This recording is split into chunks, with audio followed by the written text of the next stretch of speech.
오늘 수요일 저녁 예배 말씀은 요한계시록 2장 18절에서 25절까지의 말씀입니다. 제가 읽어드리겠습니다. 두아디라 교회의 사자에게 편지하라. 그 눈이 불꽃 같고 그 발이 빛난 주석과 같은 하나님의 아들이 이르시되, 내가 내 사업과 사랑과 믿음과 섬김과 인내를 아노니 내 나중 행위가 처음 것보다 많도다. 그러나 내게 책망할 일이 있노라. 자칭 선지자라 하는 여자 이세벨을 내가 용납함이니 그가 내 종을 가르쳐 꾀어 행음하게 하고 우상의 제물을 먹게 하는도다.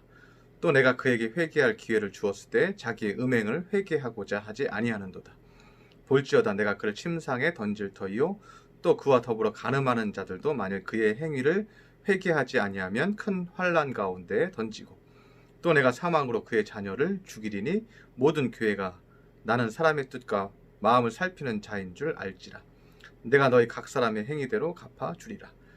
두아디라에 남아 있어 교훈을 받지 아니하고 소위 사탄의 깊은 것을 알지 못하는 너희에게 말하노니 다른 짐으로 너희에게 지울 것은 없노라. 다만 너희에게 있는 것을 내가 올 때까지 굳게 잡으라. 아멘.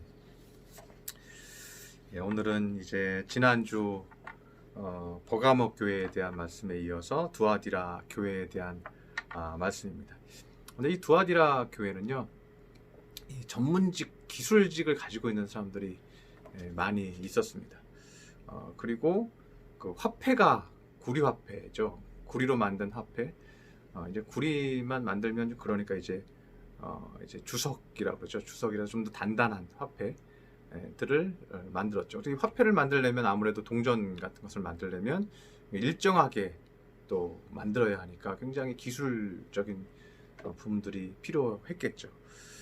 그리고 이제 사도행전 16장 14절에 보면 이제 빌립보의 이제 자주장사 루디아라는 사람이 나오죠. 이 루디아가 자주장사라는 건 뭐냐면요, 그 두아디라 교회 근처에 보면요, 자줏빛 그 천을 만드는 그런 그 공장들이 많이 있었다고 합니다. 그래서 당시 세계 최고의 자줏빛 옷감을 생산했고, 이들은 이제 우리 중학교 때 배웠던 이제 길드라는 것을 형성을 해서 상인조합이죠. 상인조합의 특징은 뭐냐면 황제 숭배를 하는 사람들이 조직적으로 모이게끔 했습니다. 그러니까 황제 숭배를 안 하면요, 그 상인조합에 들어갈 수가 없는 거죠. 그리고 어떻게 보면 그 상인이 상업을 할 수 있는 그 행정적 지원을 이 상인 조합에서만 할 수 있도록 국가에서 인정을 해준 거죠. 그럼 상인 조합은 어떤 사람들이어야 하냐? 천황을 숭배할 수 있는 사람이어야 한다는 거죠. 교회가 어느 정도 재정적으로 유지되기 위해서는 여러 가지 재정이 필요했는데, 성도들이 상인에 가입할 수가 없는 상황이라 그러면 그것이 구리세공이든 아니면 천을 만들던 아니면 다른 어떤 나무로 어떤 작업을 하든 그런 기술자들이 있는 도시였기 때문에 기술자들이 이 길드에 가입을 하고 상인에 가입이 되어야 수입이 있고, 그 수입이 있어야 또 교회 헌금도 드리고 또 복음도 전할 수 있고 여러 가지 교회 운영에 쓸 수 있는 물질적인 것들도 공급을 받을 수가 있죠. 그래서 이제 후반부에 이제 나오겠지만요, 그런 것들이 없으니까 이게 굉장히 피해를 보는, 성도들이 피해를 보는 그런 상황 가운데 있는 교회가 이제 두아디라 교회였다는 것입니다. 그런데 이제 이 두아디라 교회에 나타난 예수님의 모습을 보면요, 그 눈이 불꽃 같고 그 발이 빛난 주석과 같다고 말합니다. 그 눈이 불꽃 같다. 불꽃 같다는 것은 우리를 아주 세밀하게 지켜보신다는 것을 의미하죠. 우리의 사정을 다 지켜보시는 거예요.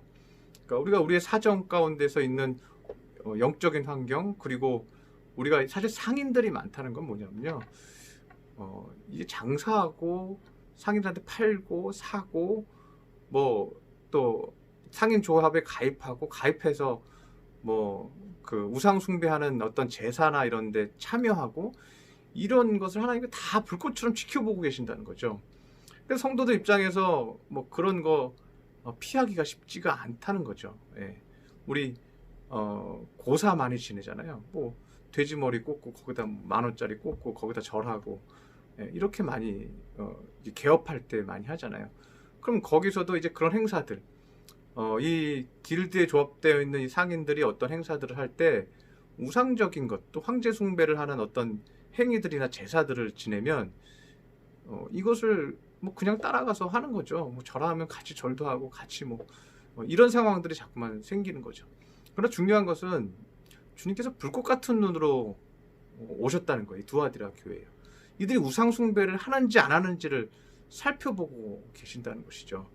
그래서 우리 성도들 우리 이런 부분에 있어서 좀 단호하시기를 바랍니다. 여러분이 혹시라도 이 세상에서 어떤 영업을 하거나 사업을 할 때요, 만약에 뭐 돼지머리를 놓고 한다, 아니면 어떤 제사를 드린다, 어떤 복을 기원하는 뭐 일을 하거나 뭐 무당을 부른다거나 뭐 이런 일들을 할 때요, 단호하게 이들을 물리쳐야 됩니다. 그리고 여호와의 이름으로 기도하고 대표로 축복하고 하나님이 인도하시는 사업장으로 만드셔야 돼요. 그렇지 않으면 이게 우리가 타협하게 되는 거예요. 그러면서 뭐 돈도 벌고 좋지 뭐 이렇게, 그리고 뭐 그 돈 벌어서 뭐 하나님 앞에 많이 바치면 되지 뭐 이런 식으로 이해해서는 안 된다는 거죠. 하나님께서 어떻게 해요? 예수님께서 어떻게 해요? 불꽃 같은 눈으로 오셨잖아요. 그리고 빛난 주석 같다. 빛난 주석 같다는 것은 예수님의 이제 그 발이 빛난 주석 같다. 주석은 이거는 상하지 않는 발을 말하는 거예요. 저번에도 말씀을 드렸지만 썩지 않는 거예요. 지치지 않는 빛이 나는 발걸음을 의미하고 있는 것이죠. 주님이 우리에게 그것을 요구하고 계시는 거예요. 우리 발걸음이 빛난 주석같이 되라. 예수님이 그 모습이지만 너희들도 그런 모습이 되라. 우리의 발걸음이 빛이 나야 되는 거죠. 그래야 또 지치지 않는 거예요. 우리가 세상을 통해서 힘을 얻는 게 아니라 우리는 우리의 발걸음을 무엇을 통해서 얻는 거예요? 주님이 비추어 주시는, 마음에 비추어 주시는 그 은혜로 우리는 다시 한 걸음 한 걸음 올라가는 거죠. 그렇게 살라는 거죠. 그 다음에 이제 예수님을 이제 하나님의 아들로 표현한 부분들이 나오고 있습니다. 이제 하나님의 아들로 표현한 이유는 이제 여러 해석들이 있지만 왜 하나님의 아들로 예수님을 표현한 부분을 강조해서 나왔을까? 당시에 이제 그 신전에는 제우스 신전이 있었고, 제우스 신전 옆에 이제 아폴로 신전이 있었어요. 근데 아폴로는 제우스의 아들이죠. 그런데 이제 아폴로가 풍요를 주는 신으로 믿었습니다. 그래서 이 제우스 신보다는 아폴로 신이 좀 실질적인 복을 주는 신이라고 생각하고, 이 아폴로 아들 신을 섬기는 풍습이 그 당시에 유행을 하고 있었기 때문에 이 두아디라 교회에 있어서는 예수님에 대한 표현을 다른 이제 앞에 있는 뭐 에베소 뭐 버가모 이런 교회들 다 보면요, 뭐뭐하는 이로 이렇게 표현되어 있어요. 예수님을 뭐뭐하는 이, 뭐하는 이 이렇게 표현이 되어 있어요. 요한계시록 2장에도 1절에 보면 그렇게 되어 있죠. 7뼈를 붙잡고 7 금촛대 사이를 거니시는 이가 이르시되. 예수님인데 7 금촛대 사이를 거니시는 이 이렇게 되어 있잖아요. 이. 그리고 뭐 서문학교에도 마찬가지죠. 처음이요 마지막이요 죽었다가 살아나신 이 이렇게 표현이 되어 있어요. 근데 두아디라 교회는 뭐뭐 하시는 이로 표현되어 있지 않죠. 2장 18절 보면 눈이 불꽃 같고 그 발이 빛난 주석과 같은 하나님의 아들이 이르시되. 그러니까 뭐뭐하는 이로 되어 있지 않고 유일하게 하나님의 아들이라고 표현이 되어 있습니다. 예수님을 표현한 거죠. 그러니까 이 두아디라 교회는 이것을 강조한 거예요. 제우스의 아들인 아폴로가 복을 주는 그런 존재가 아니다. 너희 교회에 지금 다가오는 분은 하나님의 아들, 야훼의 아들이신, 여호와의 아들이신 예수님이 너희를 세웠고 너희에게 다가오고 계시다. 복의 근원과 은혜의 근원, 축복의 근원, 그 주권을 붙들고 계신 분은 하나님의 아들이신 예수님이다. 너희에게 참된 하나님의 나라와 천국과 영원한 영생과 생명을 주시는 분은 예수님이시지 아폴로가 아니다. 이 모습으로 오시고 계시다는 것입니다. 그래서 이제 하나님의 아들로 표현을 했다는 것이죠. 두아디라 교회는 또 칭찬이 나옵니다. 19절에 보면 내 사업과 사랑과 믿음과 섬김과 인내를 안다라고 말합니다. 내 사업과 이제 내 사업, 여기 사업에서 너희가 하는 모든 일 안에서 너희가 사랑했다. 사랑했다. 서로 사랑하고 아끼고 귀하게 여겼다. 그리고 믿었다. 주님을 믿었다. 하나님을 믿고 의지하고 감당했다. 그리고 서로 불평불만하지 않고 잘 섬겼다. 오늘 새벽에도 말씀을 묵상했지만 섬김이 뭐였어요? 자기가 받은 은사 달란트를 가지고 뭐 남의 가진 달란트 비난하지 않고 내가 받은 달란트를 가지고 하나님 앞에 섬기는 거. 그거 잘했다. 그거 잘했다. 또 인내를 한다. 그리고 인내하고 잘 섬겼다. 하나님 앞에서 주님 인내하게 하여 주옵소서. 오래 참으면서 잘 감당했다. 이런 거 다 잘했다는 거예요. 근데 이거 어느 정도 잘했냐면요. 나중 행위가 처음 것보다 많도다. 이 말은 뭐예요? 시작할 때보다 처음에 시작할 때보다 믿음, 사랑, 섬김, 인내 이것이 처음에는 좀 그렇게 많지 않았는데 점점점 나중이 더 잘했다. 더 사랑이 많았고 더 믿었고 더 섬겼고 더 인내했다. 이들의 믿음이 성장하고 이들이 더 성숙해졌다. 아주 잘했다. 이렇게 칭찬을 하고 있는 것이죠. 그런데 책망이 하나 이제 나오게 됩니다. 20절에 보면 자칭 선지자라 하는 여자 이세벨이 나옵니다. 이 이세벨은 이제 상징적인 이제 것을 비유해서 가지고 온 것이고요. 이세벨은 이제 아합의 왕비였죠. 두아디라 교회에 나타난 이세벨 같은 여자가 있는데 그 여자가 지도자의 아내다. 지도자의 부인이다. 근데 이 지도자의 부인이 자칭 선지자라고 말하는 여인이다라고 표현을 하고 있습니다. 자칭 선지자라는 것은 뭐예요? 본인이 자꾸만 예언한다는 거죠.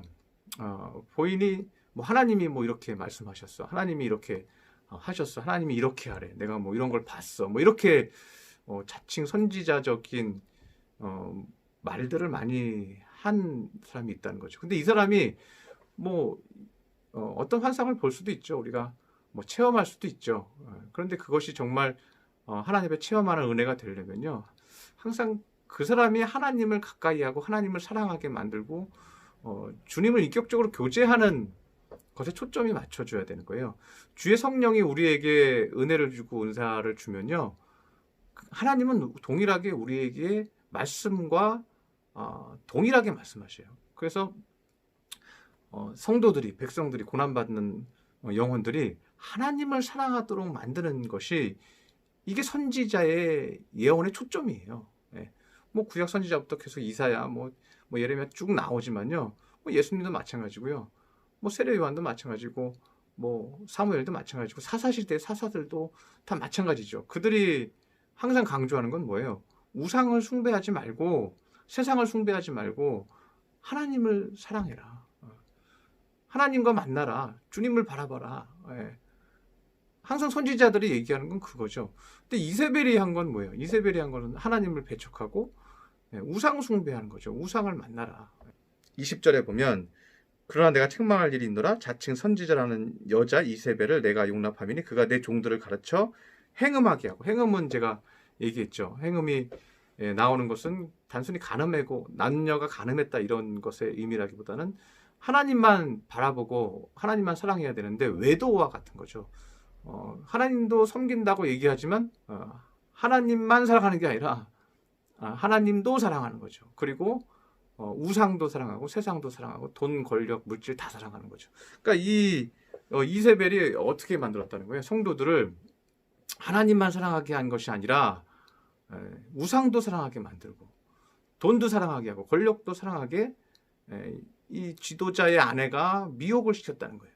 왜요? 이게 교회가 물질적으로 채워져야 하니까 어떻게 하냐면 당신들이 이 상인조합에 가입을 하지 않고 우리 성도들이 상인조합에 가입을 안 하고 그리고 상인조합에 가입하면 우상 숭배를 하고 황제 숭배를 해야 되는데 그거 황제 숭배도 좀 해라 해서 돈도 좀 벌어라 벌고 교회에도 이렇게 헌금을 많이 해라. 그래서 교회가 지정적으로 유지되게끔 해도 괜찮은 거다. 왜냐하면 당신들 하나님도 섬기고 있으니까 하나님이 그렇게 하시라고 하더라. 그래서 이렇게 이제 예언을, 거짓 예언을 하는 거죠. 그러면 여기서 우리가 경계해야 될 게 무엇인가 하냐면요.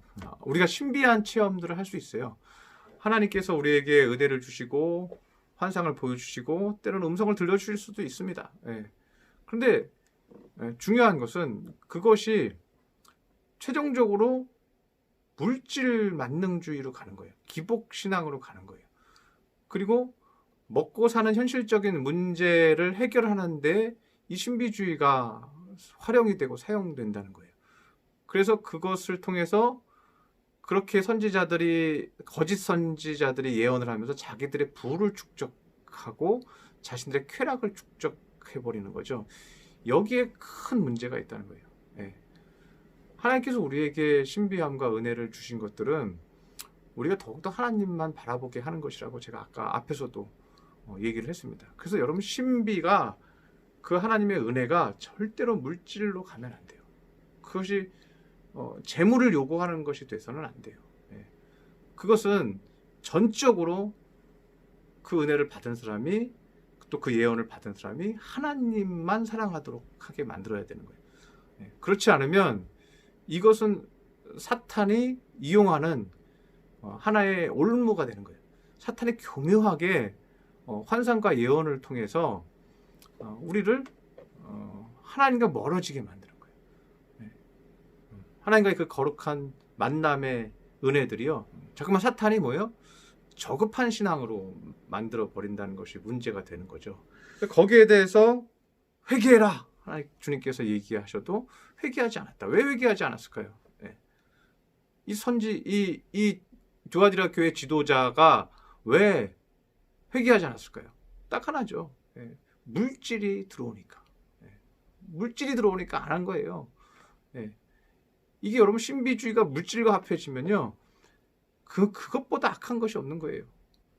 그래서 하나님께서 이제 심판을 하시는데 22절에 보면, 볼지어다 내가 그를 침상에 던질 터이요 또 그와 더불어 간음하는 자들도 만일 그의 행위를 회개하지 아니하면 큰 환난 가운데 던질 것이다. 내가 그들을 침상에 던질 것이다. 침상에 던진다는 건, 침상은 이제 두 가지 의미가 있습니다. 침상은 이제 클리넨이라는 뜻입니다. 에이스 클리넨, 침상 안에 던질 것이다. 이 침상하면 이 클리네거든요. 이 클리네는 침상이라는 의미는 이제 너희가 가늠하도록 내버려 둘 것이다. 침상에서 그냥 너희들이 타락하도록 내버려 둘 것이다 라는 의미도 되고요. 이 클리네는 어떤 의미가 있냐면 병상이라는 의미가 있어요. 예, 병들게 할 것이다 라는 의미가 있어요.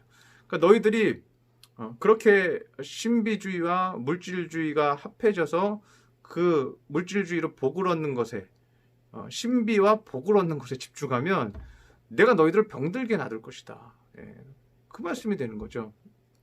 예, 병드는 거예요. 우리가 영적 신비를 물질 축복에 맞춰버리고 그것이 신앙인 양 얘기하면 이건 우리 신앙이 병드는 거예요. 예, 이건 사탄이 그 교묘한 계획인 거예요. 그래서 사탄의 교묘한 계획이라고 오늘 본문에 나오고 있습니다. 24절에 보면요, 두아디라에 남아있어 이 교훈을 받지 아니하고 소위 사탄의 깊은 것을 알지 못하는 너희에게 말하노니 다른 짐으로 너희에게 지울 것은 없노라. 이 교훈을 받지 아니하고 소위 사탄의 깊은 것을 알지 못하는 너희에게 말하노니, 남은 사람이 있는데 이 사탄의 이 교묘한 것에서 벗어나 있는 사람, 이제 거룩한 사람들이 있다는 거죠. 그런데 사탄의 교묘한 것이, 사탄의 교묘하고 깊은 것이 이 두아디라 교회에 있었다는 거예요. 사탄의 교묘하고 깊은 유혹을 이세벨을 통해서 했다는 거죠. 그러니까 사탄은 굉장히 교묘한 거예요. 예, 우리가 물론 하나님의 은혜로 환상도 보고 꿈도 꾸고 기적도 보고 병도 고치고 이게 가능해요. 이렇게 될 수 있어요. 근데 사탄은요, 동시에 그런 환상과 신비주의를 통해서요, 물질주의로 갈 수 있다는 거예요. 예. 우상주의로 갈 수 있다는 거예요. 예. 그게 사탄의 교묘한 방법이라는 거예요. 그래서 우리가 이걸 구분해야 돼요. 예. 그 신비함이 하나님을 사랑하게 만드느냐, 예. 그 신비함이 물질을 사랑하게 만드느냐, 예. 그 신비함 때문에 그 지도자가 물질로 부자가 되느냐, 예. 그 신비함이 성도들로 하여금 하나님을 인격적으로 만나게 해주느냐. 거기에 결과가 있죠. 이것이 사탄이 한 것인지 하나님의 결과인지. 그래서 여러분 절대로요, 신비를 보여주고 돈을 받는 곳에는 가지 마시기 바랍니다. 신비와 은혜가 있는 곳에 물론 우리가 감사원금 할 수 있어요. 그런데 그것을 자꾸만 요구해서 물질적으로 내가 이만큼 은혜 줬으니까 물질로 가져와, 이런 식의 돼서는요, 이거는 사탄이 하는 일일 가능성이 굉장히 많은 거예요. 예. 하나님은 우리에게 은사를 주셨어요. 그 은사를 통해서 주님을 더욱 사랑하게 만드는 거예요. 예. 주님을 바라보고 의지하게 하고 살아계신 주님을 뜨겁게 체험하면서 내가 더 주님 의지해야지, 더 주님만 의지해야지. 또 예언하는 사람도 마찬가지죠. 혹시라도 뭐 그런 것을 목회자가 봤든, 목회자가 아내가 봤든, 아니면 지도자의 뭐 장로님의 아내든 장로님이든 보았든, 아니면 이런 집사님이 보았든 권사님이 보았든, 이것은 철저하게요, 주 하나님만 사랑하게 만드는 거예요. 주님만 바라보게 만드는 거예요.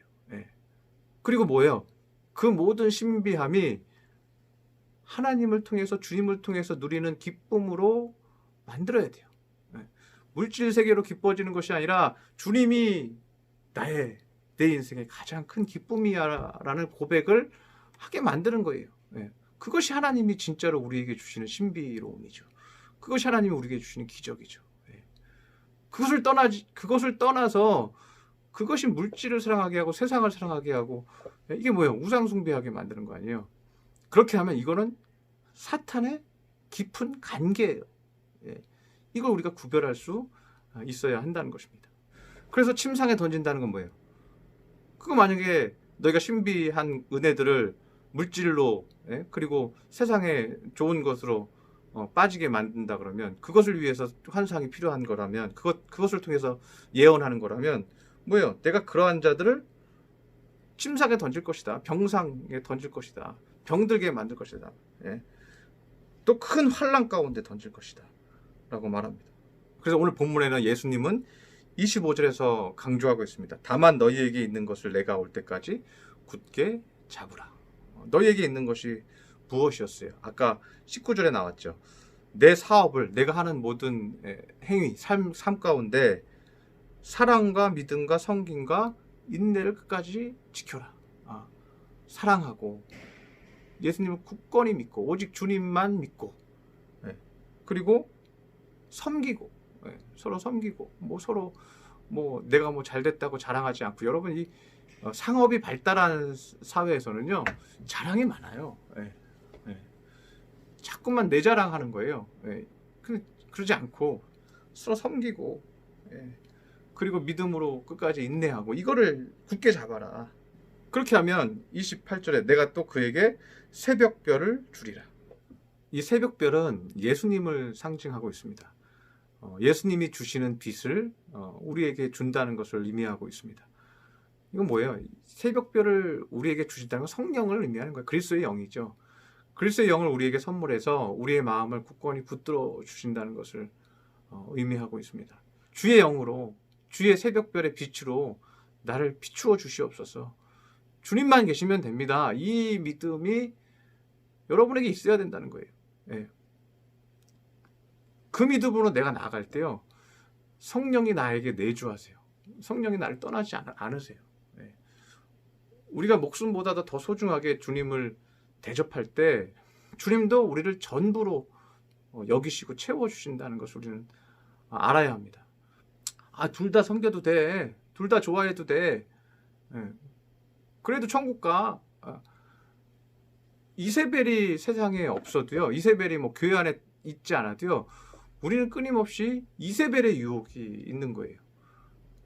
그래서 적당히 그렇게 둘 다 누리면 되는 거야. 그렇지 않습니다. 우리가 우상과 하나님을 동시에 섬기려고 하면 아까 말씀드린 것처럼 우린 병상에 들어가게 돼요. 우린 병들게 돼요. 그래서 세상 사람들이 병드는 것과 믿는 자들이 병드는 것과 똑같이 돼요. 우리가 병들지 않으려면 오직 그리스도의 은혜, 새벽별 같은 그리스도의 성령, 주님만이 나에게 주실 수 있는 그 천국의 기쁨, 그것이 첫 번째 목표여야 해요. 예. 우리가 그것을 내 마음에 항상 묵상하고 기도하며 살 때 하나님께서 우리의 인생을 책임져 주십니다. 예. 오늘 본문 26절에 보면요, 그렇게 한 사람이 뭐예요? 이기는 자라고 얘기하잖아요. 이기는 자와 끝까지 내 일을 지키는 그에게. 내 일을 지키는 게 뭐예요? 이기는 자, 내 일을 지키는 자. 이게 뭐예요? 주님이 내 안에서 비추어 주시는 그 풍성한 은혜가 나의 전부인 사람, 그것이 나의 최고의 가치로 여기는 그 사람이죠. 그 사람이 이기는 자죠. 그러한 자에게 뭐예요? 만국을 다스리는 권세를 주리라. 예. 그 가치가 여러분에게 있으면 하나님께서 다른 것들도 당연히 허락해 주시고 회복시켜 주실 것입니다. 그렇게 여러분 믿음을 회복하고 더욱더 주님과 동행하고 그렇게 주님과 가까이 하는 은혜의 백성들이 되시기를 축원합니다. 기도하겠습니다. 사랑하는 하나님 아버지, 오늘 두아디라 교회를 통해서 우리가 다시 귀한 것들을 깨닫습니다. 두아디라 교회가 자신의 삶과 인생 가운데 사랑과 믿음과 섬김과 인내가 점점 커지고 좋아졌습니다. 그런데 물질적인 어려움이 있자 지도자의 아내가 어리석은 유혹과 미혹을 했습니다. 우상 숭배하고 천한 숭배하게 하여서 물질적으로 채우려고 하였습니다. 하나님께서 이것을 두 가지를 같이 섬기려 하면 너희를 침상에 병상에 던져버린다고 말씀하고 있습니다. 주님, 우리가 세상과 하나님을 함께 섬길 수가 없습니다. 병들지 않기를 원합니다. 우리가 병들면 사탄에게 속는 것입니다. 사단의 교묘하고 깊은 것으로 우리를 속입니다. 그래서 우리를 타락하게 만들어 버립니다. 주님, 우리가 느끼는 체험과 환상과 은혜들이 오직 주님을 사랑하는데, 오직 주님 한 분만을 바라보는데 사용되게 하여 주시옵시고, 그 은혜로 우리가 주님 앞에 복음을 전파하는 귀한 은혜가 있게 하여 주시옵소서. 귀한 말씀 주시니 감사드리며 예수님의 이름으로 기도드렸습니다. 아멘.